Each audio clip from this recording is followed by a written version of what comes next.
Casey John's music is infectious with dynamic powerhouse pipes that take you on a whiskey-soaked jaunt to your favorite honky-tonk in the best way possible. Think Miranda Lambert meets Sheryl Crow with a touch of Brandi Carlile. And you've got an artist with a voice all her own, with songs that make you feel like you've known her forever. Casey Johns and I sit down for a candid, in-depth interview that you won't want to miss right now. It's time to jam. It's time to mingle. It's time to see what everyone's drinking. It's time to jam. It's time to mingle. It's time to see what everyone's drinking.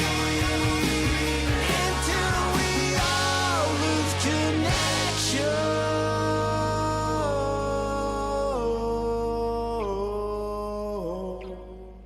Hey y'all, it's Billy Joe Jones. Thanks for tuning in to the Boston Chris podcast.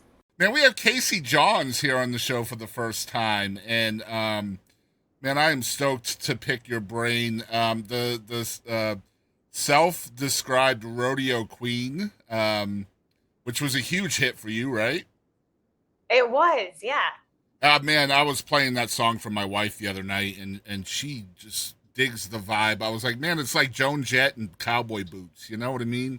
Oh my gosh, I just love everything you just said. That's Yeah. awesome. I love it, man. And you know, a lot of times, don't take this the wrong way. I don't think you will, but a lot of times somebody can kind of put a song like that out and it doesn't resonate because they didn't live the song.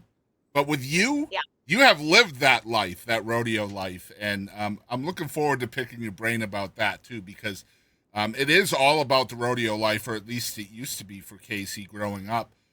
But before we get into that, Casey is going to share a couple of songs with us. We actually pulled a couple of acoustic tunes off of her YouTube channel. The first of which was a hit of yours, Famous. Tell us a little bit about this song. Famous was such a fun song to record. That was one that I feel like was more on the country pop side. Mhm. And Georgia Miles wrote that song. And a bunch of other, Bailey did, and a bunch of great writers on that song. And I got so excited the first time I heard it because I was like, man, this is going to be a great song to play live, because I feel like the lyrics in this song is, you make me feel famous, and it's ultimately a love song, but the way that I connected with it was how the audience has always made me feel, and how my fans and friends that I go see at shows, that's how they make me feel. And so it was like more of a love song to them and the way I connected with it. So we got to film the music video to this out in Wisconsin, and they just brought the party. Isn't that the greatest thing about music, really, is how each individual person can feel a song differently than perhaps it was first meant? Absolutely. It's so cool, and I think that's the biggest, one of the biggest compliments you can give a songwriter, right, is to kind of give them a different feel of the song that they didn't think of when they wrote the song. And that's the great thing about the subjectivity of art, really, right? And I love how you mentioned country pop, because, man, your vibe is so polyamorous, is how my wife would describe it. Like, there's no box to put Casey into, and I love that. And is that kind of the independent nature behind you, being able to do whatever you want? Absolutely. I mean, growing up in Memphis, I loved blues music. I grew up on a lot of rock and roll, a lot of country, and so just putting all of those all those influences together into a song is huge. I'm definitely leaning into more country rock recently, and I think it's just, you go through these stages as an artist trying to figure out what fits you best and where you're living, in your lifetimes. And I feel like now I'm in my rock and roll era. Yeah, I love that, man. And I'm excited to chat with you about your sound and how you cultivate it and all of that stuff. But let's give you guys a snippet, just a little bit of a sneak peek of who Casey Johns is. Again, this is acoustic, so you guys are going to have to seek out the full versions of these songs. But this is Famous by Casey Johns. Y'all check it out.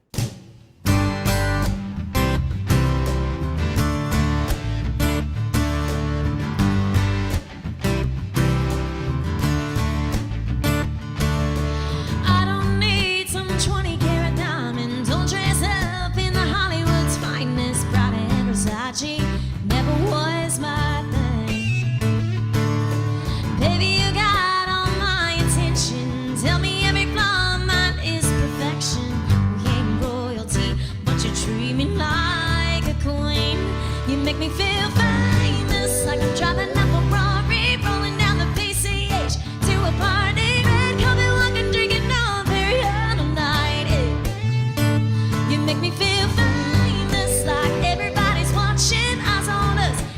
paparazzi's popping, I already know what it's like to have a name in lights. Yeah. You make me feel famous. Always there for you, never keep me waiting. Every single day with you's a celebration. You got $1 billion vibe, I'm feeling rich tonight. You make me feel famous, like I'm driving up a Ferrari, rolling down the PCH to a party, red carpet walking, drinking all very all night. Yeah. You make me feel famous, like everybody's watching, eyes on us, in the paparazzi's popping. I already know what it's like to have a name in lights. Yeah. You make me feel famous. You make me feel famous.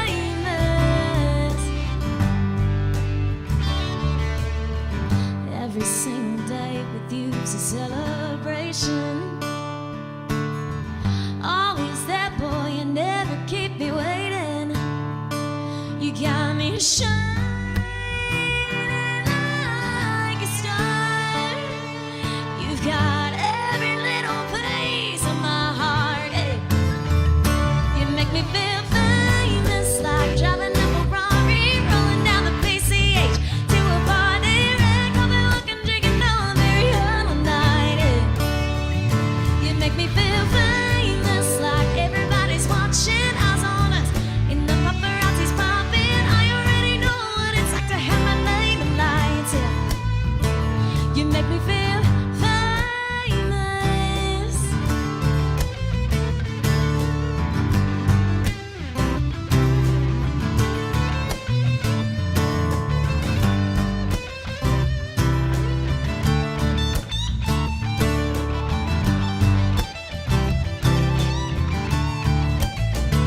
You make me feel famous, like I'm driving up a Ferrari, rolling down the PCH to a party, red carpet walking, drinking all very all night. Hey. You make me feel famous, like everybody's watching, eyes on us, in the paparazzi's popping. I already know what it's like to have my name in lights. Yeah. You make me feel famous. Yeah. You make me feel famous. Yeah. You make me feel famous.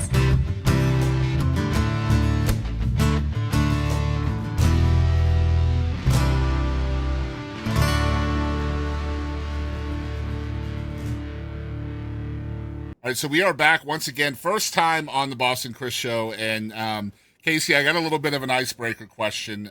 What are your favorite drinks right now? And it doesn't have to be alcoholic. You know, I honestly, I just cracked open a Topo Chico right now. I am all about some sparkling water. I am obviously I branded my own whiskey, so I love my own whiskey, and so those are my two favorites right now. Yeah, that's a smoky mesquite whiskey, right? It is, yeah. And that's always a plus when you're in the music industry, is to have your own line of any kind of liquor, I feel, right? Dude, that was like a dream come true when I got to go through the whole process of choosing a flavor. My guitar player helped me choose the flavor because I told him, I said, if we got to drink this on the road, we both got to like it. So, Yeah. And yeah, I mean, you don't want to put your name behind something you don't necessarily feel 100% about anyway, right? Like, you know, absolutely. you don't want somebody coming up to you and be like, that whiskey's horrible, and then you're like, kind of, you're right, but no, you can't have that, right?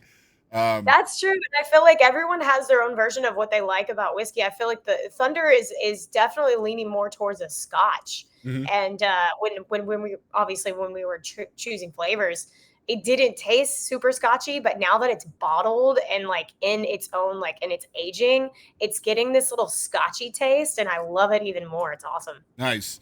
Yeah, I used to stream video games full time. And man, I've had so many offers of energy drink sponsorships over the years, which is like, I guess, hand in hand with gaming. I've just never been an energy drink person. So I've never been able to accept one of those sponsorships because I can't put my name behind something that I don't, partake in. So I was like, absolutely. No, you shouldn't. Yeah. And Pizza Hut never calls me. So, I mean, what can I do, right? Well, we'll settle for Domino's then. Yeah, exactly. Right. Man, you mentioned growing up in Memphis. You were born in Mississippi, is that right, or was it vice versa? So vice versa. I was born in Memphis, raised right outside on the Mississippi line, right in a little town called Hernando, Mississippi, just right outside of Memphis. Yeah, so I mean, you were really inundated with Memphis. I mean, when did you get out of Memphis? It was teens, right? Yeah, I think I was like in my early 20s, I guess, and I got a job offer on cruise ships, and Mhm. I was gonna do 1 6-month contract. I ended up staying there for 6 years. So yeah, in my early 20s, I guess I left home. Yeah, man, there's so much cool about you. I can't wait to chat about the cruise ship stuff too. But like, I feel like when you look at an artist's vibes, you can almost always kind of draw a linear path back to their childhood and almost even a geographic influence to the vibe. And so, like, even listening to your songs now, there's a lot of Memphis, there's a lot of bluesy aspects to your sound that has to be kind of growing up in that area, right? And leaning on those roots. Definitely, absolutely. We just wrote a song this past week, and it's called Mississippi, and it's all about the roots. And I this is probably my favorite song to date that we've written, and we haven't released it yet, but yeah, I'm excited to just I'm writing more personable now, and I feel like a lot of that's coming from obviously growing up in Memphis and in Mississippi, and I'm pulling a lot of like inspiration from my family and my hometown friends, and definitely writing a lot more personable now. Yeah. And that, again, that freedom really helps with that, right? Because then you don't have to listen to somebody else kind of tell you who to be, right? And you can just be who you Absolutely. need to be and who you truly are. I think that really resonates with fans nowadays too, right? Like they know you're being genuine. Yeah, and I think it's also just easier to connect. I mean, especially great with like social media now and how you Mhm. can connect with people. It's like the most beautiful thing, and people just want to see how you live your life, which is to me, I thought when marketing's telling you to like post everything you can, like post everything about your life, and it's like to me it's almost a little cringe, but then also it's like people like entertainment. Mhm. They just crave entertainment. So it's like just putting that stuff out there and just being who you are, staying true to who you are, and just showing people that, I think people will resonate in any way and connect with you. Yeah, I love how you put the word cringe in there because you can it's definitely part of that, right? I'm a full-time content creator, so like I put out so much content that just starts with the beard and the face and all of that. And I know people are probably like, "Oh man, not this dude again." But like, you have to be on the forefront of people's mindsets in order to kind of be that earworm. And I'll tell you what, once you don't post, people notice, and um, that's a good thing. Being consistent is a good thing in that. But you talked about connectability too. There's so many different ways to connect nowadays, right? From like, so you mentioned social media, but there's also touring. There's the music video. You know, if you don't connect with the music video, people aren't going to listen to the song. Is there a lot of pressure on you as an artist to connect? Honestly, no. I've always really been kind of a people person. I love, that's my favorite part about touring is going out and meeting people and hanging out with people after the shows, and I don't know, taking shots with them, and just like, just learning about their family and where they grew up and their life. And like, I don't know, it gives you a chance, I mean, to connect. And I love that part about it. It's my favorite part about the job. Yeah, and that has to be something you pulled from the cruise ship experience, right? Just 5 nights a My week. band says that. Yeah. I mean, it makes Yes, my sense, band right? says it does, it totally does, and my guitar player says it all the time. He's like, "I feel like you totally got that from cruise ships because it's something they kinda teach you. They encourage you to go out and, like, talk to people and, make those friends, and then you'll have people come back, and, I mean, I still have we're doing our first UK tour this year, and I made so many friends in the UK back on ships, and, like, to go over there now, I'm so excited to, like, see them. I haven't seen them in ages. I mean, the people you connect with is wild. Yeah. And I imagine, again, as an artist, especially as a young artist in your, mid-teens to late teens, I imagine the dream isn't cruise ship at that point, obviously, right? I mean, that's not something you're going to dream up, I don't imagine. But I imagine it's, get to Nashville, be a songwriter, get a record deal, all of those things. It just so happens that the cruise ship thing came for you first. But before the cruise ship came along, were you writing songs and stuff like that? I was, my granddad, I got into music because of my granddad. He played guitar, and he and I would sit out on the front porch, and he'd teach me how to play, and he gave me my first guitar. So I really got into music because of him. And he loved old country music, Johnny Cash, Loretta Lynn. And so he taught me a lot about old country music. And I feel like, going from there, I started a band down on Bill Street, and, started playing in band. I've been playing in bars since I was, 16. Yeah, yeah, that's incredible, and that's the way to start. And when you have Beale Street at your fingertips, that's a huge plus, I imagine.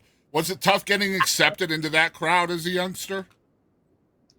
Not necessarily. I feel like, even as a kid, I feel like everybody was super supportive. I mean, I think people just were really rooting for me, and it's like it's cool to just see that. I mean, obviously you don't start off as like, the most amazing singer in the world. I feel like Right. I listen back on recordings now when I was 16, and I'm like, "Oh God, that was terrible. Why Yeah. did people come to my show?"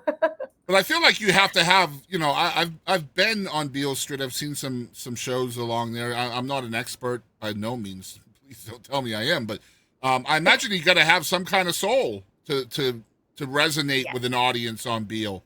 So if absolutely. you're playing those rooms at 16 years old, that soul had to already be there, right? Absolutely, and I think a lot of it too is people just wanna see you loving what you do. If they see that passion, they're gonna connect with it. Yeah, man, that's great stuff, man. Because like the last thing you think of when you think of Beale Street is a white girl. I mean, let's be honest, right? So that's badass that you were kind of accepted into that, right? Definitely, yeah. I mean, you go back to the 50s, and the last thing you think about is, some white kid from Tupelo is gonna change the world in Mississippi. So, or in Memphis rather. So, I mean, Memphis has been known to be very accepting when it comes to culture and arts. But that's cool that you had that kind of experience then.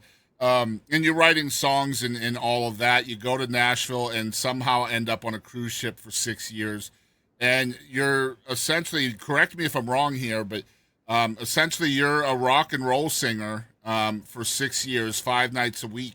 I don't imagine you're playing any original songs during this time, right? Not at all. We didn't get to play any original music, but we were able to sell, CDs and stuff. So I had made a CD back when I was like 18, and I brought it on ships and got to sell and kind of go that route. But yeah, no original music. But man, I did not stop writing. I was still writing that entire time. So that's a long time for an artist, Yeah. right? Like you're a creative being. That's not something you can just turn off. Like you just mentioned, you were writing the whole time. Um, Mm. How long like during that time, that 6 year process, obviously there's going to be a lot of pros that you can learn along the way. One of them being, audience interaction, connectability. I imagine taking care of your voice is probably something you learned, during that time of your life. But 6 years is a long time to kind of stifle creativity. So do you feel like that was kind of a drawback to you as an artist during those years? I don't know. I feel like I don't ever look at it as a time in my life where I felt pulled back. I think I look at it as a time in my life where I got to learn so much material and learn so much about my voice. Yeah. Like, I mean, I sang everything from Aretha Franklin to Jefferson Airplane to Janis Joplin to Guns N' Roses. I mean, I sang so much different type of material, and I got to learn so much about what my voice can do, where how what's my register, all these things you learn about your voice, and like you said, how to take care of it. And I think I look at it as such a growing time vocally that I think I really, really needed in my life. And plus, you're very young at the time too, so you're probably going through a maturation process when it comes to writing. And I mean, are you learning? Even though you're not essentially putting out new material, you're singing cover stuff. Do you feel like your writing process was going through a maturation process? Even like I said, even though you're not releasing it. Yeah, definitely. I felt like I definitely feel like in a writing sense of it, I was kind of in a holding pattern. But I mean, even when we got time off from ships, I would still book shows at home. If I had like 2 months off, I'd go and play with an old band that I used to play with on Bill, and we'd play originals. And so I never felt like it was a holdback at all. But I always just try to keep writing new material, and I'm like, one day I'll get to release this. And then finally in 2017, when I moved back when I came to Nashville, I was able to release another record. And was there a kind of a tug of war at any point when you're on the cruise ship experience between, like, I imagine that was a very lucrative thing for you, right? So, and plus you're getting to see the world. I mean, who's not going to love that? But is there a tug of war between that and then kind of going forward with your career? Like, at some point in time, I have to move on from this. I want to be an artist. I want to be, I want to tour and write my own stuff and release my own stuff. Is there a tug of war between those two things at any point? Well, the crazy thing is right after cruise ships, I got an email from a guy that worked at Dollywood in East Tennessee, and they were looking for a female singer at the time, and I was like, you know what? I think I'm going to take a break from sea life and move my stuff over to East Tennessee and take a job and do musical theater. And it was like the most random thing ever, but It's amazing. I did it for a year and I loved it and it was awesome. So, I mean, I felt like, in my 20s, I really just wanted to experience everything I could in that corporate world, learn about business and learn what my voice can do and learn what, I just wanted to learn. I just wanted to sing and I didn't care where I was singing. I just wanted to sing. Yeah, I love that too. And like, grew up Western Tennessee, moved to Central Tennessee with Nashville, end up in Eastern Tennessee at Dollywood. Yeah, gotta love that stuff, man. And it's so funny, man. If you're not familiar with how Tennessee works, man, it's so funny because Western Tennessee is like rock and blues, right? And then you got this is the same state, y'all. And then in the center of the state, you got like obviously the country music mecca of the world. And then in Eastern Tennessee, it's like Appalachia and bluegrass and folky and rootsy. And man, it's three different worlds, isn't it? Dude, talk about, I mean, I just experienced all of Tennessee. Yeah, It's I crazy. know. It's crazy. I love that though. And it shines through. Like if you listen to your catalog, it's there, right? It's so present. So you're really kind of influenced by your wherever you are, your location. You're in the moment, right?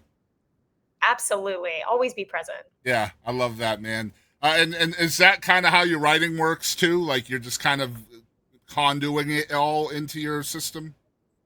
Definitely. I think in the last 2 years, I really just wanted to hone in on like just writing about my family and where I came from and just writing more personable now. And I feel like the last 2 years, Rodeo Queen being that first single that was really the most personable, I was like, man, this is what I want to do. This is what I want to say right now. And this is how I want to get my story across. Yeah, and like we mentioned earlier, you lived that life as a young girl. Your dad was involved with the rodeo. Your mom was a barrel racer. You've done barrel racing, so she's lived the life.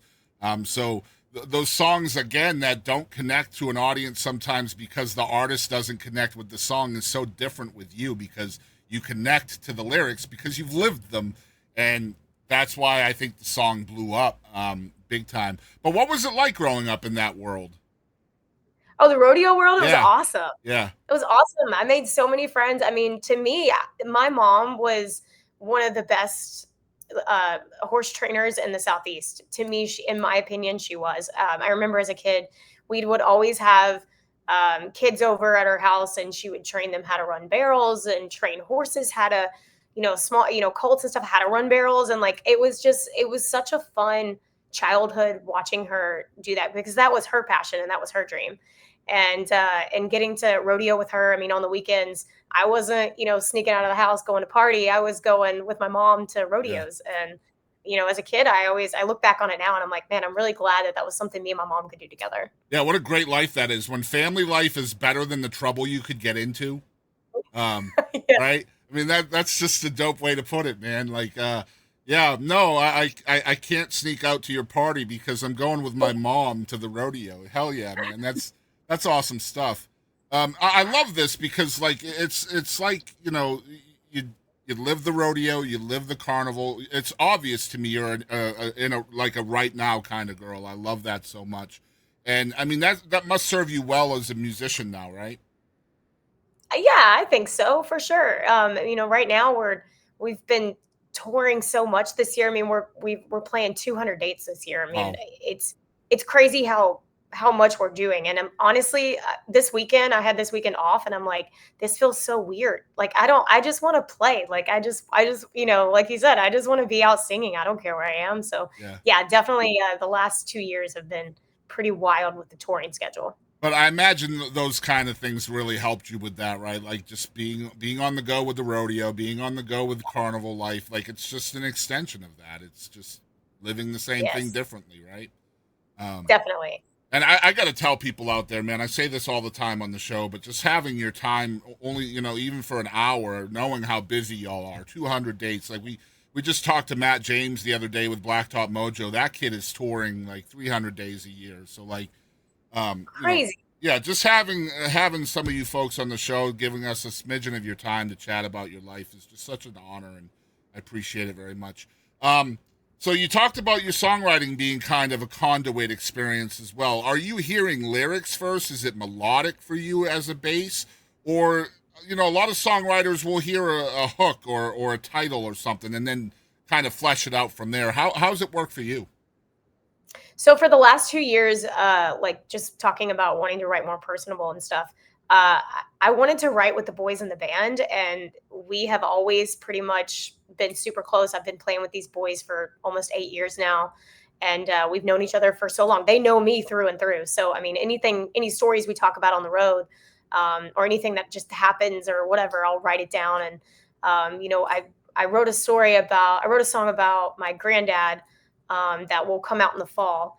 And my granddad, he was just like the most amazing human to me. And he passed away 2 years ago, and so we wrote this song for him. And I went to the boys in the band, and I was like, man, he deserves a song.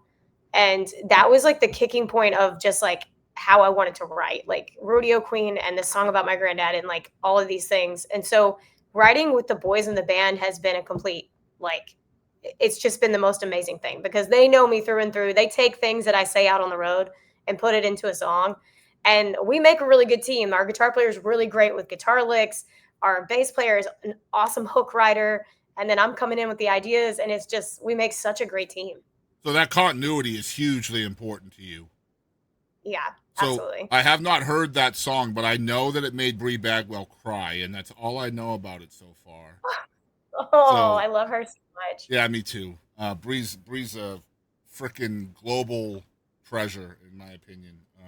Yeah, I saw the episode you did with her, and she didn't include the song, and I almost cried because I didn't get to hear it. But then when you came back from it and she had tears in her eyes, I was like, okay, yeah, this is going to be a great song.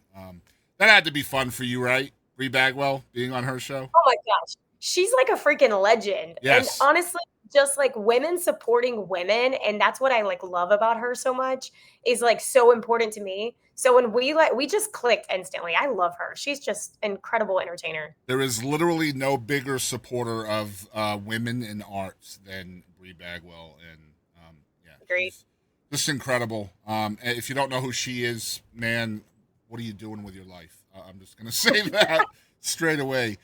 Here's a question for you. You talked about kind of writing with your peeps in your band, and the continuity kind of being a big thing for that, and them understanding how you feel, like in the grandfather song, right? Like they know your grandfather too, so they can kind of put their own spin on it, right? Yep. But you're also putting out singles that are written by other people. So as an artist, I imagine you have to separate yourself as an artist from the songwriting part of you, because you have to connect to the song that you didn't write. So how do you Yeah. do that as an artist?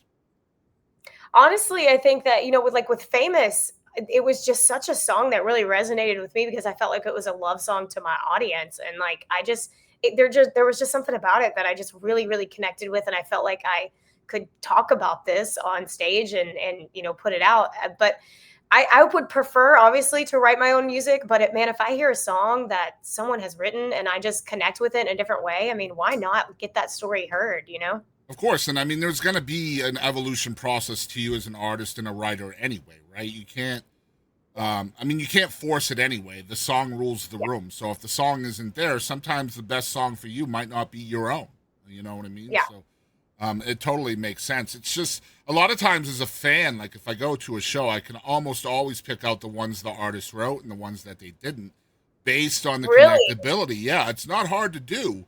It's just a Yep. different passion level, even vocally or the way the band plays it or whatever. Like you can always tell when a guitarist wrote the lick or wrote the hook or whatever because they just play it more passionately. I feel, but this is always a cool question. Now, when you go from writing out the song and then you have to move it into the studio to flesh it out as a finished, polished product, how involved are you in that process, kind of getting it finalized in the studio?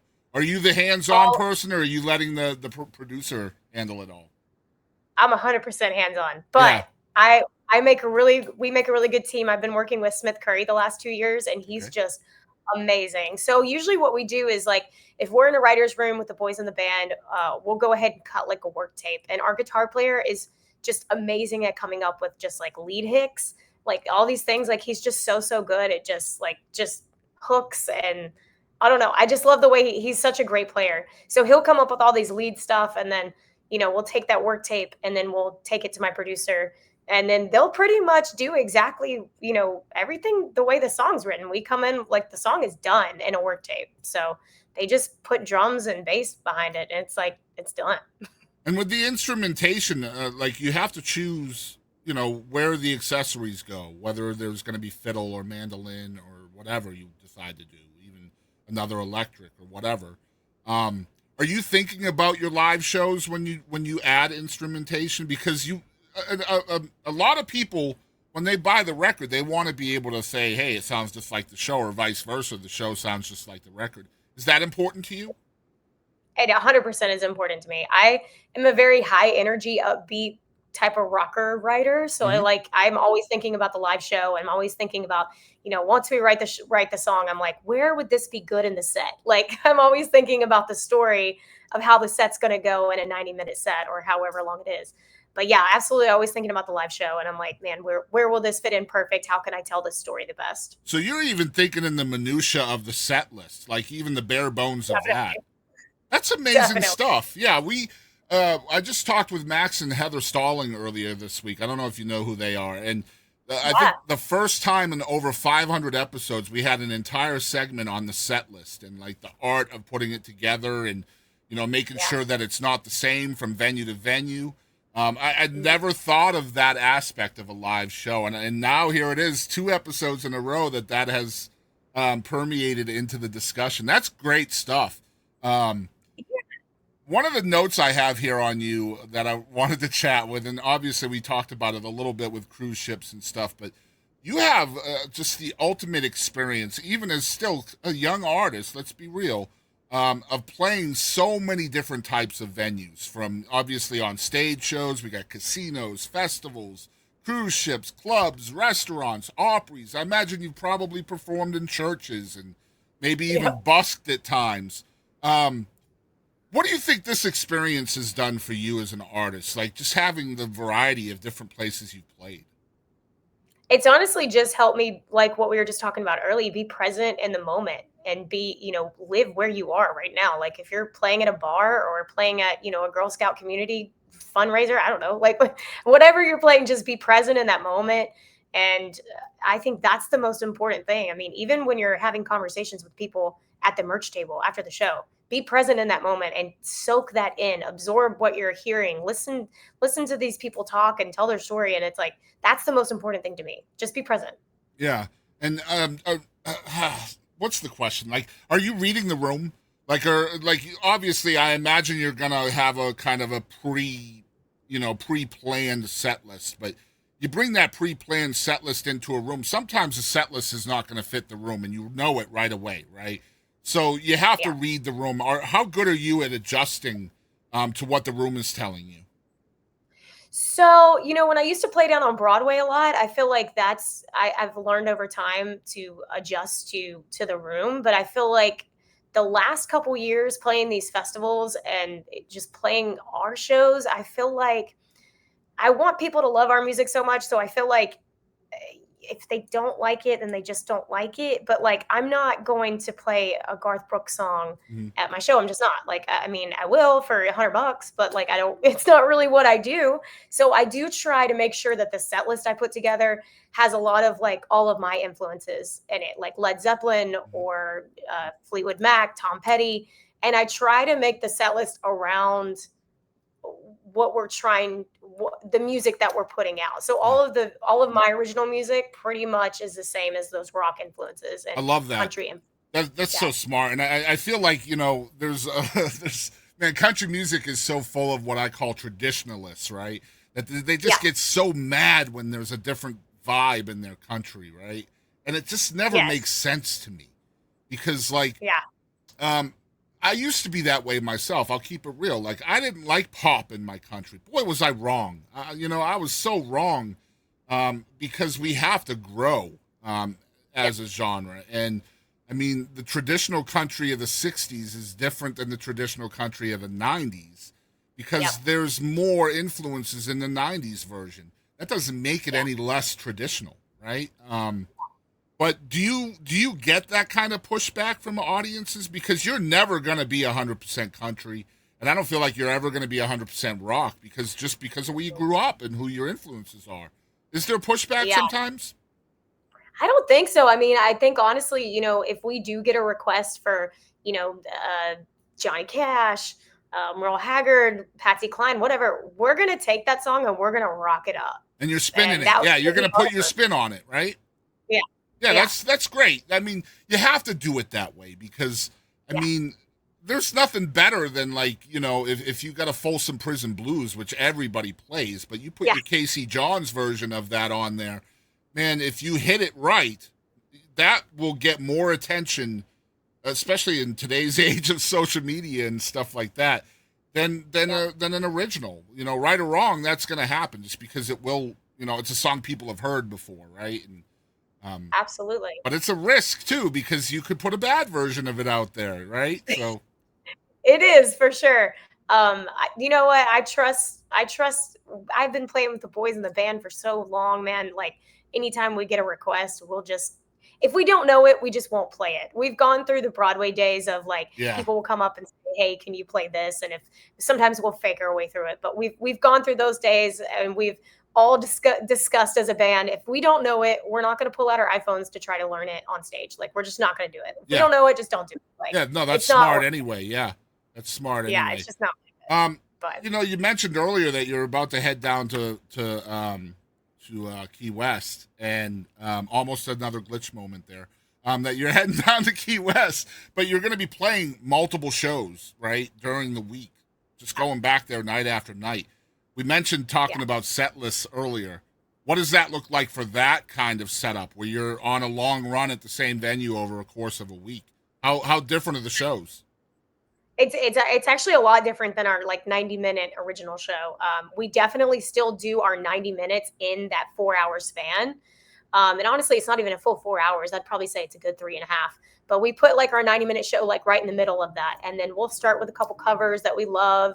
And then we'll end the night with a bunch of rock covers we love. And we honestly like the Key West gigs are like so much fun. We just like, we goof off with the audience and, we talk to the audience about what kind of music they like. And I don't know, we connect in a different way on those types of gigs than we would like I don't know, a quick like 30-minute original gig. Yeah, I had a really 'Cause good you friend. spend that time. Yeah.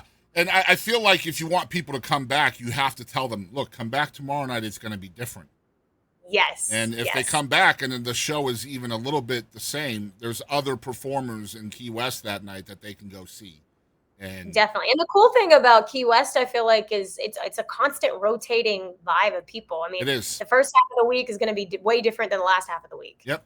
Yeah, I had a really good friend. He's passed now, but he had a residency on Duval Street for over 30 years. Wow. So he's pretty damn famous down there in Key West. Anytime I go down there, I can just mention his name and pretty much go wherever I want. Who was it? His name is Yankee Jack.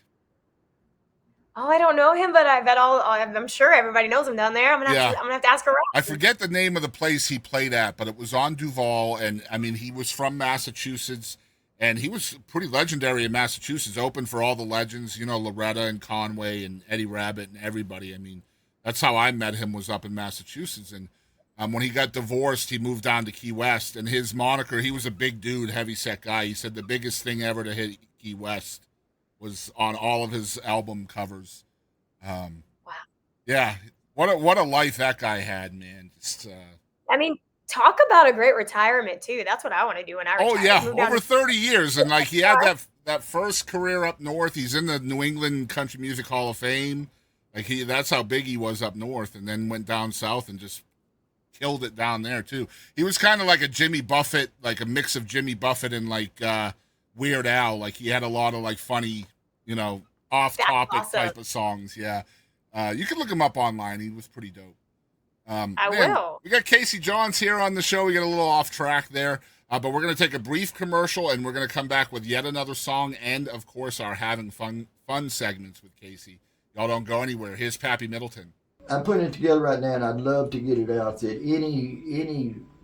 any student, I don't care how old you are or what, if your heart lies within this kind of domain of the sound, playing, any of that, I'm gonna start taking one day out of every couple of weeks and invite students in for a very small charge. And I will tell you whatever you want. Any question you got, I'll try to answer it. Well, I will certainly put that out there. I'll make this a little ad for you, and we can share it. Because they'll have full access to the studio, everything. I can tell them everything about how all of this started from analog into the digital world, and you'll be able to have hands-on. And I'll show you why analog sounds better than digital. Amazing. Yeah, I'll definitely cut this out. I'll make a little ad out of it, and we can share it everywhere. That's awesome. Absolutely. Because I'd love to do it. That's my legacy, is to leave with. It's the pass it down, right? Yeah. I mean, all right, so we are back, and the second song is my favorite one that we're sharing today. It's called "You Can." This is very toned down, very love song. Talk about this one a little bit. The writing process of this song was really fun. I wrote this song with the producer that produced the Thunder record, Billy Smiley, who's amazing, great writer, great song, just great producer in general. And I met him here in town, and he and I just clicked all the time in writing. And we were trying to find a song that was going to be a love song for the record. And I am terrible at writing love songs. I'm terrible at I don't know why. I just have a really hard time being super vulnerable when it comes to like talking about relationships and love. But as a songwriter, you just have to do that. So, I went into the room and I was like, I don't even know like how to even start with this. I don't even know. But I was seeing a guy at the time that I really felt strongly about, and this song was about that and how I felt in the moment. And this song turned out way more vulnerable than I thought it would. So as a fan of yours, I got to tell you, man, like, and as a fan of music, like when you hear a new artist for the first time, at least for me, the way it works for me, especially with algorithms the way they are, like I'll be introduced to somebody, and for me with you, it was an upbeat song, right? Like, and that's obviously your go-to, your country rock. But anytime I hear like an upbeat, up-tempo song from an artist that I'm hearing for the first time, I always want to hear the flip, right? I want to hear the flip side of that, which is the ballad, obviously. Can they resonate with that too? Because I feel like artists are usually really good at one or the other, and then if they're good at both, that's what's going to rise above. You are good at both. You are very good at both.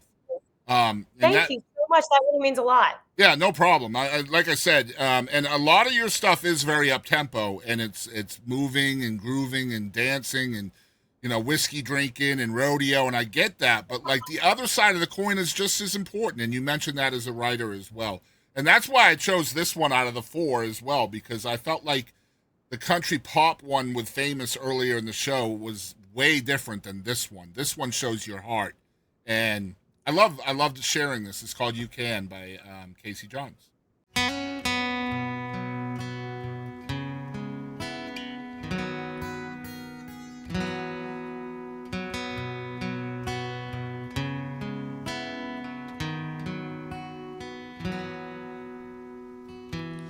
Move me to a place where Take me far away from all distraction, all the noise that has held me captive goes where no one knows. Sweep me off to wild blue yonder. Show me all that your world can offer. Through the haze we will take the highs and lows. It shows. No one can move me. No one can fix me. No one can make me feel like the woman I am. Someone to touch me, someone to hold me. No one moves me like you can.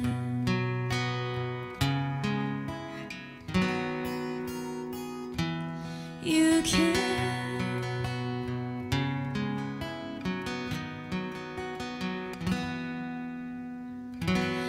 You saw something where there was nothing. You took my hand, wouldn't let me go.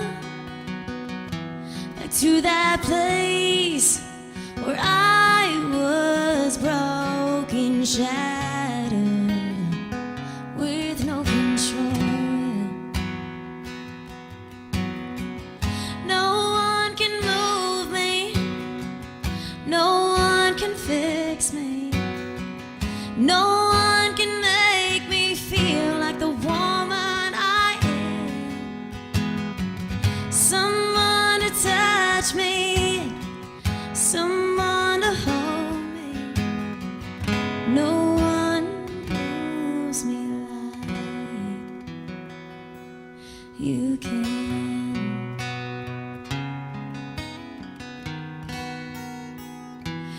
You can.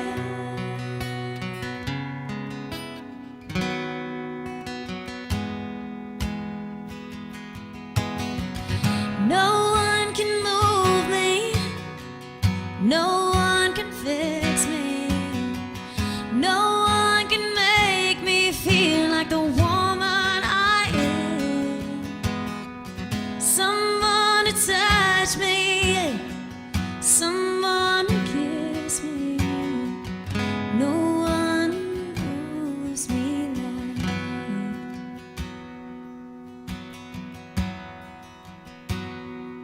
you can.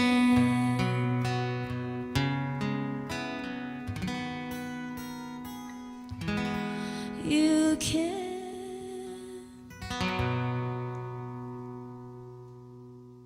All right, so we are back, and it's time for the having fun stuff.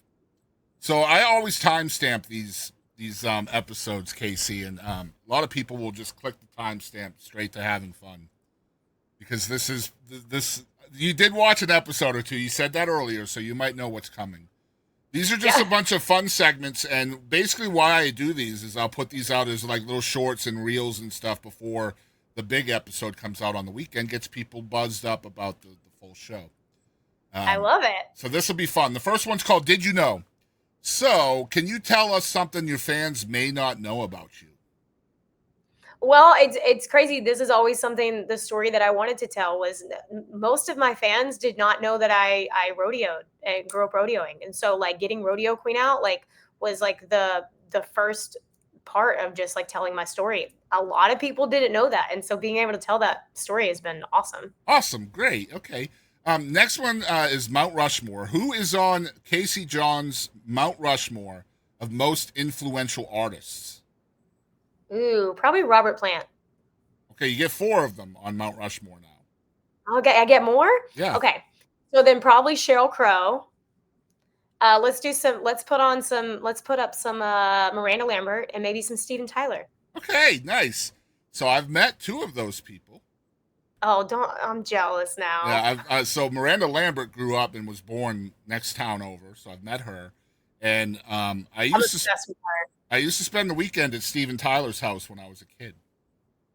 Oh, that's awesome. I've What? literally heard Aerosmith performing and practicing in the basement.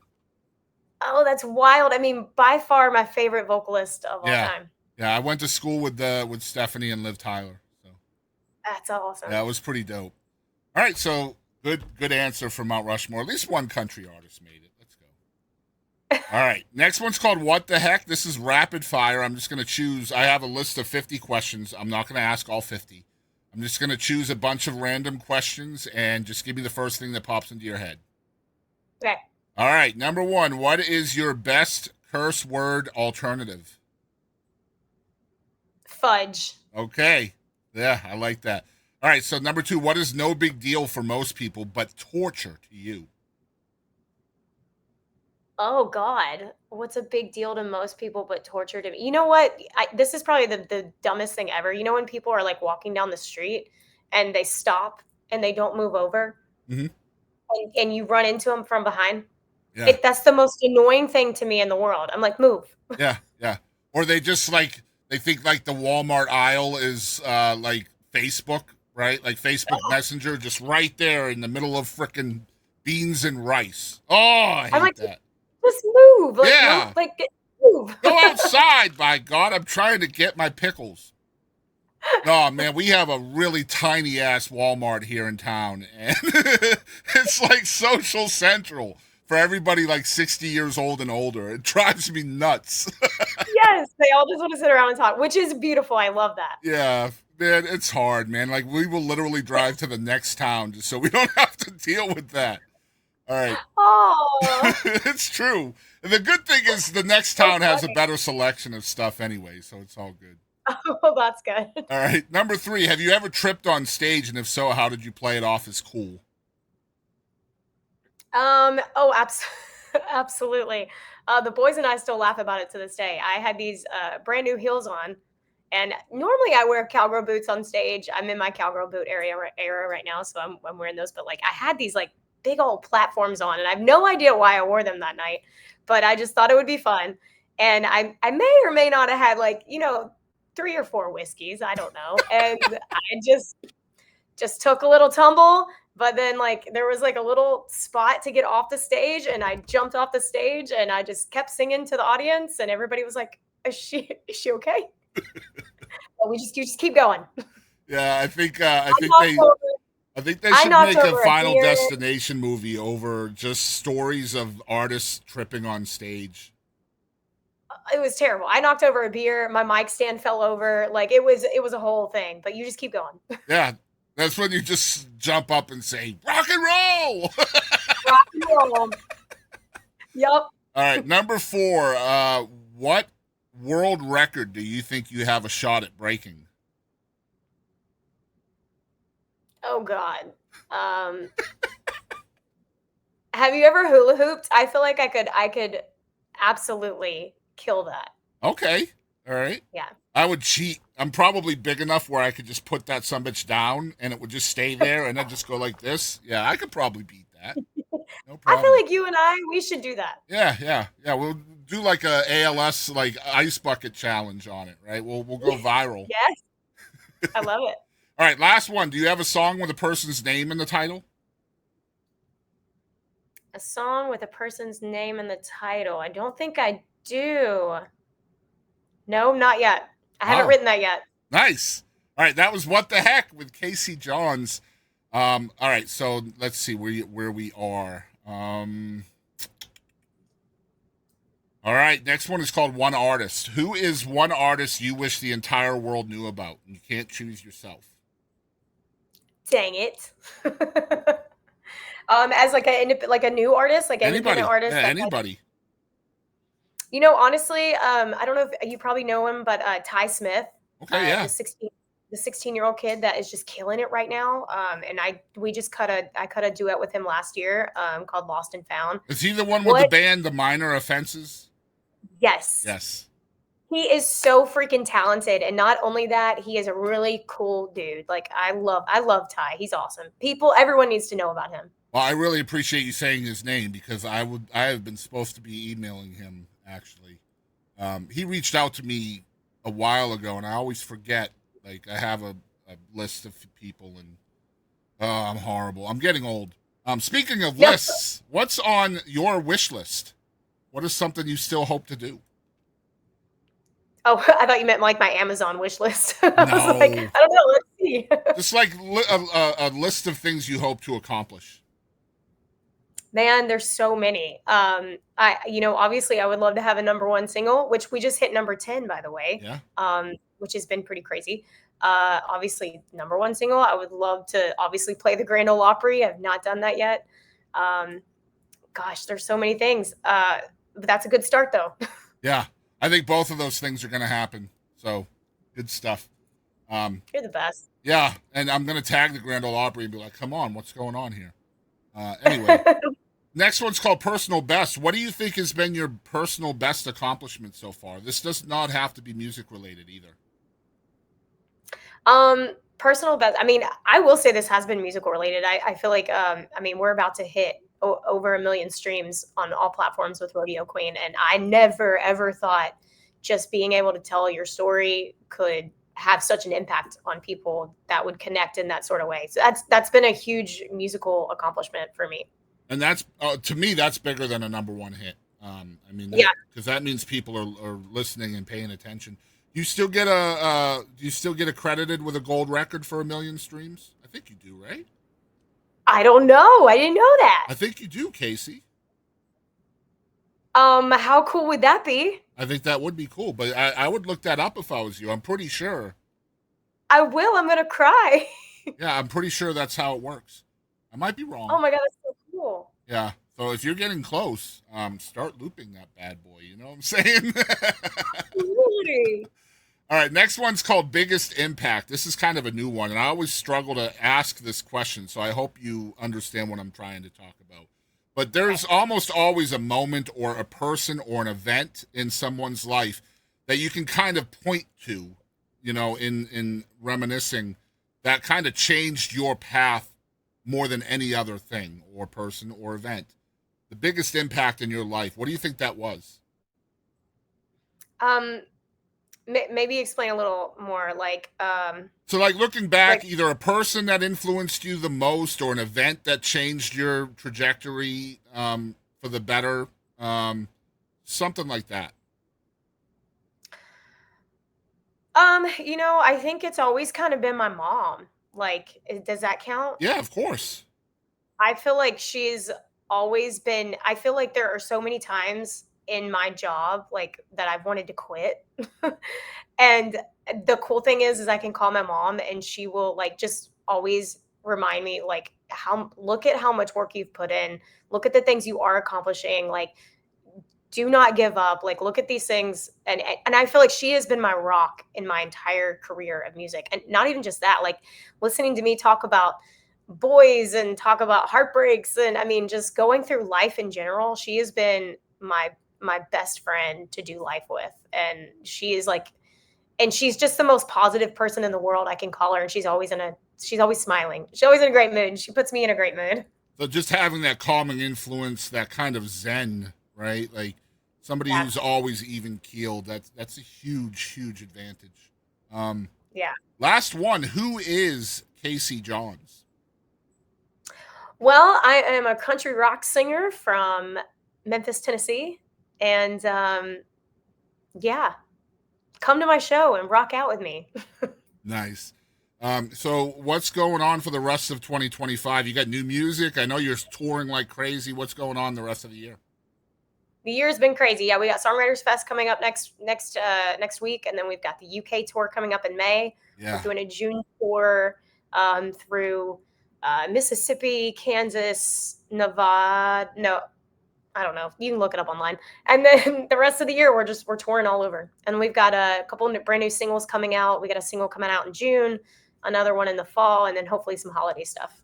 So it looks to me like you're going to be in the UK, then you're coming back for a hometown show in Hernando, and then Kansas, Idaho, Missouri, Georgia, Mississippi, Wisconsin, Washington State, Georgia, Florida, just all over the place.